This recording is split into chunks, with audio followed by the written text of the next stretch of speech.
You're still doing that internet thing? My brother David smirked across the Thanksgiving table, carving into his turkey with an air of superiority that only a Wall Street banker could muster. What is it again? Selling stuff on Amazon? I took a deep breath, reminding myself that engaging wasn't worth it. 5 years of these jabs had taught me patience, if nothing else. It's an e-commerce platform, I said quietly, reaching for the mashed potatoes. We help small businesses. Oh, honey, my mother interrupted, her voice dripping with false sympathy. Don't you think it's time to look for a real job? Your cousin Jessica's firm's hiring. My name is Olivia Walker, and for the past 5 years, I've been building what would become one of the most successful e-commerce platforms in the country. Not that my family would know it, to them, I was just their wayward daughter who'd thrown away a promising career in finance to play on the internet. Mom, I started, but my father cut me off with a wave of his hand. Enough, Olivia. This little hobby of yours has gone on long enough. You're 30 years old. It's time to grow up and join the real world. The real world. As if spending 18 hours a day building a company from scratch wasn't real enough. As if the thousands of businesses using my platform weren't real. As if the millions in revenue we were generating wasn't real money. But they didn't know about any of that. I'd stopped sharing details of my business with them years ago, when it became clear they weren't interested in understanding what I was building. To them, success only counted if it came with a corner office and a prestigious company name. Speaking of the real world, David chimed in. Did you hear about my latest deal? Closed it yesterday, biggest merger in the firm's history. My mother beamed, reaching across the table to squeeze his hand. That's wonderful, darling. Will this mean another promotion? I pushed my food around my plate, letting their conversation wash over me. It was always like this. David's achievements celebrated, mine dismissed. He was following the path they understood. Prestigious college, Wall Street job, steady climb up the corporate ladder. I dared to do something different, and in their eyes that made me a failure. Later that evening, as I helped my mother clean up in the kitchen, she tried again. Olivia, sweetheart, I'm just worried about you. All this time alone, staring at computer screens. It's not healthy. I scrubbed a pan with more force than necessary. I'm not alone, Mom. I have a team now, 20 people actually. She paused, dish towel suspended midair. You have employees? Yes, I said, keeping my voice level. We moved into a real office space last month. For a moment, I saw a flicker of interest in her eyes. But it quickly disappeared. Well, that must be expensive. Are you sure you're not getting in over your head? And there it was, the constant doubt, the assumption that I couldn't possibly know what I was doing. I'd stopped telling them about my successes because their response was always the same. Concern, skepticism, and thinly veiled disapproval. I'm managing fine, I said shortly, putting the last dish in the drying rack. I should get going. Early meeting tomorrow. Meeting? My father scoffed from the doorway. With your computer? I grabbed my coat and purse, fighting back the urge to tell him exactly who my meeting was with, one of the largest venture capital firms in Silicon Valley. But what was the point? They'd made up their minds about my hobby long ago. The drive home gave me time to decompress, to shake off the weight of their disapproval. My phone buzzed with a text from my best friend and COO, Maya. How was the family inquisition? I smiled despite myself. Same as always. David's a genius, I'm wasting my life. You know, the usual. If they only knew, she replied. Can't wait to see their faces when the news breaks. Ah yes, the news. The thing I'd been sitting on for weeks now, wanting to tell my family but knowing they wouldn't understand its significance. The Forbes article was scheduled to come out in less than a month, featuring our company in their annual 30 Under 30 list. But it wasn't just that. They were doing a full profile on our meteoric rise in the e-commerce space. I pulled into my driveway, my modern townhouse a stark contrast to the modest suburban home I just left. Another sign of success I kept quiet about. My family still thought I lived in my starter apartment, barely making ends meet. Inside, I kicked off my heels and settled onto my couch, opening my laptop to check the day's numbers. Even on Thanksgiving, our platform never slept. The dashboard showed over $500,000 in transactions processed just today, a slow day given the holiday.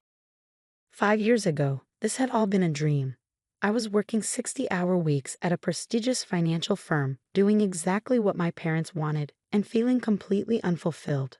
The idea for my platform came from watching small business owners struggle with online sales. They needed something simpler, more intuitive, more integrated than what was available. I started building it nights and weekends, learning to code through online courses, piecing together the foundation of what would become Walker Commerce. When I quit my job to pursue it full-time, my family thought I was having a mental breakdown. "She's throwing away everything she's worked for," I overheard my mother telling her friends. And for what? Some website. Those early days were brutal. Living on savings, working from my tiny apartment, dealing with endless technical challenges and skeptical potential clients. But slowly, steadily, it started to work. Small businesses signed up. The platform grew. Revenue started trickling in. I hired Maya first, my old college roommate who'd been quietly cheering me on from the beginning. She left her corporate job to join me, believing in my vision when even I had doubts. Together, we refined the platform, expanded our services, and started building a real company. My phone buzzed again. An email from our lead developer about a new feature launch. I responded quickly, then noticed another message from our PR team about the upcoming Forbes piece. They wanted to schedule a photo shoot next week. A photo shoot for Forbes magazine. Sometimes it still felt surreal. The next morning, I was in our office early as usual. The space was modern and open, with exposed brick walls and huge windows, a far cry from the corporate cubicles my family thought represented success. Our team would be in later, but I liked these quiet moments to focus on strategy. "You're here early," Maya said, walking in with 2 cups of coffee. She handed me one, settling into the chair across from my desk, still recovering from family fun. I took a grateful sip, just the usual drama. Dad asked if I was still doing that internet thing. Maya rolled her eyes. "As opposed to what he's doing, running the same insurance agency his father started 50 years ago." "Hey," I protested weakly, "that's a real business." "Right," she laughed, "because helping thousands of small businesses succeed isn't real enough." She had a point. Our platform had processed over $100 million in transactions last month alone. We'd helped countless small businesses survive and thrive during the pandemic by giving them easy access to online sales. Our latest valuation put us at just over $500 million. But try explaining that to people who thought success meant wearing a suit and sitting in meetings all day. "The Forbes piece comes out in 3 weeks, Maya reminded me. "Have you decided how you're going to tell them?" I sighed, leaning back in my chair. "I was thinking of just letting them find out when it publishes. Is that petty? After 5 years of them dismissing everything you've built?" "No, it's not petty. It's karma." Our conversation was interrupted by the arrival of our development team, eager to show us the latest platform updates.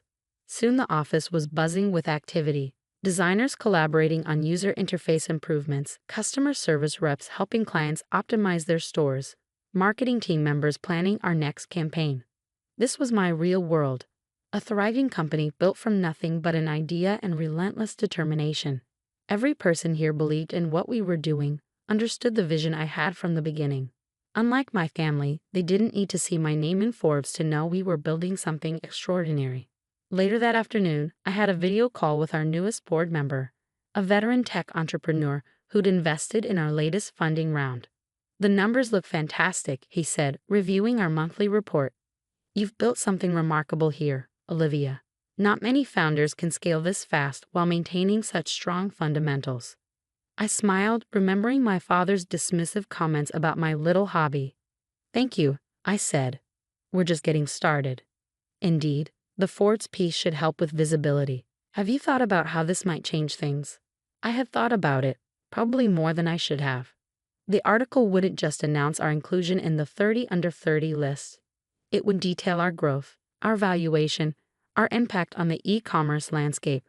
It would make public everything I'd kept quiet about for years. "I'm prepared for the attention," I assured him. "We've got a solid PR strategy in place."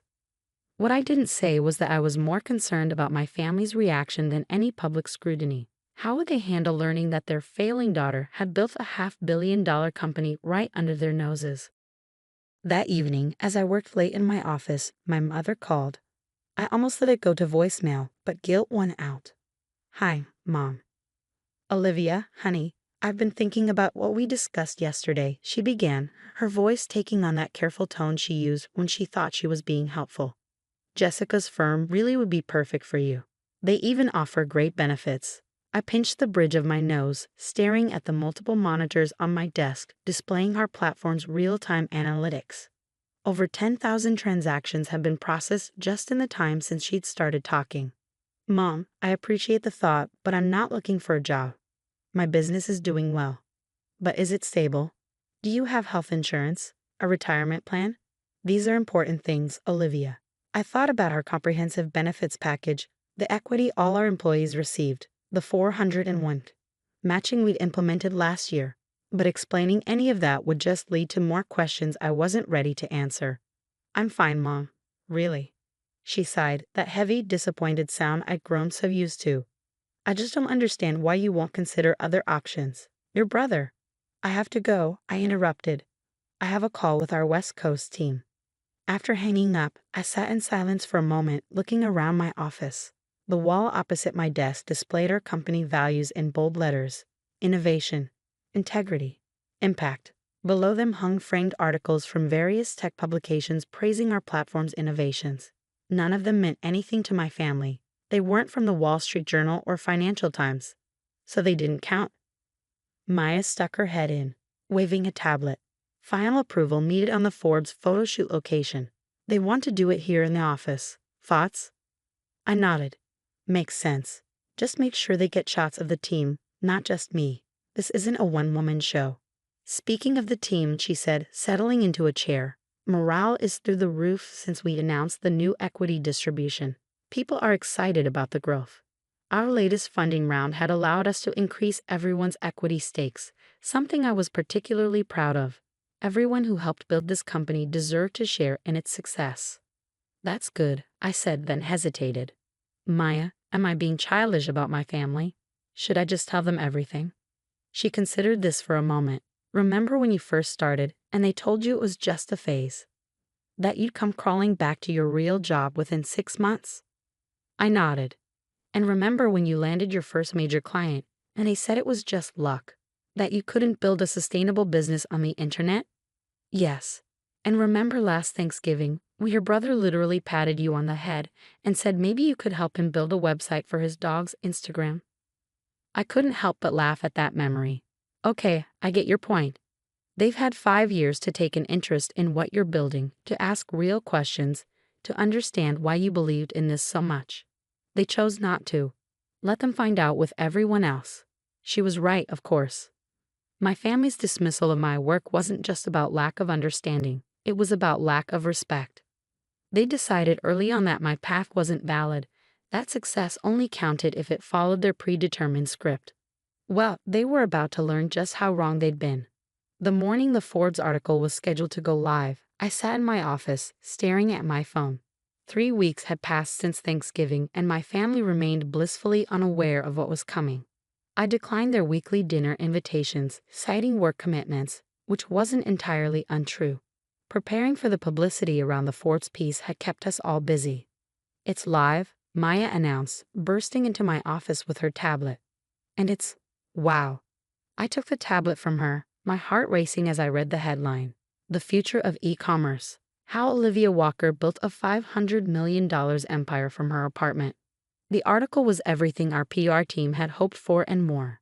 It detailed our company's explosive growth, our innovative approach to helping small businesses, and the impact we'd had on the e-commerce landscape. There were photos of our office, our team, and yes, me, described as the visionary founder revolutionizing online retail. Your phone's about to blow up, Maya warned just as it started buzzing with notifications. LinkedIn messages, Twitter mentions, email alerts, text messages from friends and former colleagues. But nothing yet from my family. They didn't exactly follow tech news. That changed about an hour later. Olivia, my mother's voice was shrill through the phone. Why is Jessica calling me asking about you being in Forbes magazine? I took a deep breath. Because I am in Forbes magazine, Mom. The article just came out this morning. But how? Why? What's this about a $500 million company? That would be my little hobby, I said, unable to keep the edge out of my voice. The one you and Dad have been telling me to quit for the past 5 years. Silence on the other end. Then, we're coming over. To your office. Right now. Mom, I have meetings. Cancel them, she interrupted. Your father and we need to see this for ourselves. I looked at my calendar, back-to-back calls with investors and partners interested in the Ford's coverage. I can't just cancel everything. I'm running a company, remember. Please, Olivia, her voice softened. We need to understand. I sighed, signaling to Maya through the glass wall of my office. She nodded, already understanding what I needed. Fine. Come at 2. I'll have my assistant send you the address. Assistant, my mother squeaked, but I'd already hung up. Maya stuck her head in. Family drama incoming. They're coming here at 2. Can you? Already rescheduling your afternoon, she finished. Want me to warn the team? I nodded. Our employees knew bits and pieces about my family situation. It was hard to hide when we all worked so closely together. Just let them know we'll have visitors. The next few hours were a blur of calls and emails, responding to the wave of interest generated by the Ford's piece. Our PR team was fielding media requests, our sales team was swamped with inquiries, and our servers were handling record traffic from people checking out the platform. At exactly 2 p.m., the elevator doors opened and my parents stepped into our office. Their expressions as they took in the space, the modern decor, the bustling workforce, the wall of press mentions, were almost comical. Ms. Walker, our receptionist called out, your parents are here. Heads turned throughout the office. I could feel my team watching, curious about the family they'd heard so much about. I stepped out of my office to greet them. Mom, Dad, welcome to Walker Commerce. My mother was clutching her purse like a lifeline, her eyes darting around the space. My father stood rigid, his face unreadable. This is all yours, he asked. Yes, I said simply. Would you like a tour? I led them through the office, explaining each department's function, introducing key team members. Maya joined us partway through, adding context about our growth and achievements. So when you said you had employees, my mother trailed off, watching our development team collaborate on a new feature. We have 78 full-time employees now, I supplied, plus contractors and part-time staff. 78? My father's voice cracked slightly. We ended up in my office, where I gestured for them to sit. The Ford's article was still open on one of my monitors, and my father's eyes locked onto it. $500 million, he said quietly. Your company is worth $500 million. As of our last valuation round, yes. I sat behind my desk, feeling strangely calm. That was 2 months ago. Given the Ford's coverage, it's probably higher now. My mother was shaking her head slowly. But? How? When? Why did you tell us? When would you have listened? I asked. When I started the company, you told me I was throwing my life away. When I landed my first major clients, you told me it was just luck. When I hired my first employees, you worried I was getting in over my head. We were concerned, my father defended. The internet, it's not stable. We wanted you to have a real career. This is a real career, Dad. Look around you. This is as real as it gets. Just then, Maya knocked and entered with a tablet. Sorry to interrupt, but you need to see this. CNBC wants to do a live interview tomorrow morning. I glanced at the email she was showing me. Book it and get PR to prep a briefing. My parents watched this exchange with wide eyes, seemingly struggling to reconcile this version of me, the CEO, the decision maker, with their image of their failing daughter. All this time, my mother said softly, when we thought you were struggling, you were building this. Yes, Mom. All those family dinners where you pushed job listings at me. I was already employing dozens of people. All those times you worried about my stability. I was raising millions in venture capital. All those moments you compared me to David. I was building something bigger than his entire firm. My father flinched at that. Olivia. You didn't believe in me, I finished. You didn't even try to understand what I was doing. You just decided I was failing because I chose a different path. That's not fair, he protested. We wanted to protect you. No, I said firmly. You wanted to control me. You wanted me to follow your definition of success. But look where I am now. I did this my way, without your support, without your approval, without your help. My mother was crying silently now, dabbing at her eyes with a tissue. My father looked lost, his usual confidence shattered. I think, he said slowly, we owe you an apology. Several, actually, Maya muttered from the doorway. I shot her a look, but couldn't help smiling. Why didn't you tell us? My mother asked again. About any of this? I leaned back in my chair, considering the question. Would it have changed anything? Would you have suddenly understood what I was building? Would you have stopped pushing me to get a real job?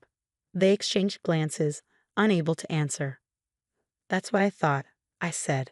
I stopped telling you about my successes because you'd already decided I was failing. Nothing I said would have changed your minds until something like this. I gestured to the Forbes article, forced you to see the truth. Just then, my phone buzzed with another notification. I have a call with Singapore in 5 minutes, I said, standing. Maya can show you out. Singapore. My father repeated weakly. We're expanding into Asian markets, I explained. The call's with our new regional partners. My mother stood, clutching her purse. Olivia, please, can we have dinner tonight? As a family? We need to talk about all this. I looked at them, really looked at them. My father, who'd spent years telling me I was wasting my potential. My mother, who'd worried I was throwing my life away. They looked smaller somehow, their certainty about the world and their place in it shaken. I can't tonight, I said. We're having a company celebration for the Forbes piece. But maybe this weekend. They nodded, accepting this small concession. As they turned to leave, my father paused at the door. We were wrong, he said quietly. About everything. I hope you can forgive us. After they left, Maya returned to my office. Well, that was intense. I laughed, but it came out shaky. 5 years of dismissal and doubt, ended by one magazine article. Not just any article, she corrected. A Forbes profile about the $500 million company their failing daughter built while they weren't paying attention. That evening, at the company celebration, I looked around at my real family, the team that had believed in me, worked with me, helped build this dream into reality. We'd done this together, proving that success doesn't always look like what others expect it to. My phone buzzed with a text from David. Just saw the Forbes piece. Holy shit, sis. Why didn't you say anything? I smiled, typing back. You mean about my little internet hobby? The next few weeks were a whirlwind of media appearances, speaking engagements, and endless congratulatory messages. My parents attended every interview they could find, sitting in the audience with expressions somewhere between pride and embarrassment. At the first family dinner after the Forbes reveal, the dynamic was completely different. Gone were the job suggestions and worried looks. Instead, they asked real questions about the business, actually listening to my answers. I still can't believe it, my mother said, passing the salad. All this time when you thought I was failing. I finished. Maybe that's the lesson here. Success doesn't always look the way you expect it to. David, who'd flown in specially for the dinner, shook his head. I feel like such an idiot. All those times I made fun of your website. You were an idiot, I agreed cheerfully. But at least you admit it now. My father cleared his throat. Olivia, I've been thinking. The agency, maybe it's time we looked at modernizing our systems. If you think your platform could help. I smiled, remembering all the times he dismissed online business as a fad. I'll have my team reach out to you next week. We have a great solution for insurance agencies. The irony wasn't lost on any of us. The daughter they thought was failing was now in a position to help modernize the family business. Later that night, as I drove home, I thought about how success is often quietest just before it becomes undeniable. For years, I'd worked in relative obscurity, building something my family couldn't understand or appreciate. But I believed in my vision, even when no one else did. My phone buzzed with a message from Maya. CNBC tomorrow morning. Ready to shock more people who underestimated you? I smiled, thinking about all the other dreamers out there, facing their own doubting families, their own uphill battles. Maybe my story would help them hold onto their vision, even when everyone else called it a hobby. Because sometimes the biggest success stories start with someone saying, "You'll never make it," and one person deciding to prove them wrong.